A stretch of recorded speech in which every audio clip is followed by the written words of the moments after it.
மாவட்டம் சிவகிரி அருகே மேக்கரையான் தோட்டத்து பகுதியில் கடந்த 1ஆம் தேதி ராமசாமி பாக்கியம்மாள் கொலை வழக்கு சம்பவம் தற்போது சிபிசிஐடிக்கு மாற்றம் செய்யப்பட்டிருக்கிறது.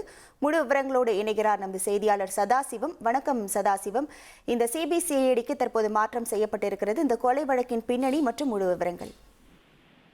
வணக்கம். அதாவது ஈரோடு மாவட்டம் சிவகிரி அருகே மேக்கரையான் தோட்டத்து பகுதியை சேர்ந்தவர் ராமசாமி பாக்கியம்மாள் வயதான தம்பதியினர். இவர்கள் தங்களுக்குடைய விவசாய தோட்டத்தை வீட்டில் தங்கி கொண்டு தங்களுக்கு சொந்தமான விவசாய நிலத்தில் விவசாயம் செய்து வருகின்றனர். இந்நிலையில் கடந்த 1ஆம் தேதி இருவரும் கொலை செய்யப்பட்டு ரத்த வெள்ளத்தில் சடலம் மீட்கப்பட்ட நிலையில் 10.25 பவுன் கொள்ளையடிக்கப்பட்டது தெரிய வந்தது. இது குறித்து டிஐஜி மற்றும் ஐஜி உத்தரவின் பேரில் 12 தனிப்படைகள் அமைக்கப்பட்டது.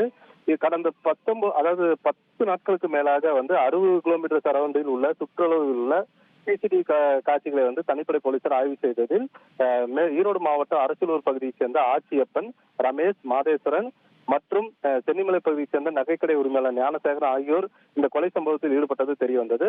இது தொடர்ந்து கொலை செய்த ஆட்சியப்பன், ரமேஷ், மாதேஸ்வரன் ஆகிய 3 பேரையும் கைது செய்த போலீசார் மற்றும் நகைகளை உருக்கி கொடுத்த நகைக்கடை உரிமையாளர் ஞானசேகரன் ஆகிய 4 பேரையும் தனிப்படை போலீசார் கடந்த மே 19ஆம் தேதி கைது செய்தனர். இது தொடர்பாக அடுத்தடுத்த வழக்கு விசாரணை தொடர்பாக சம்பந்தப்பட்ட 4 பேரை 6 நாட்கள் காவலில் எடுத்து போலீசார் விசாரணை நடத்தினர்.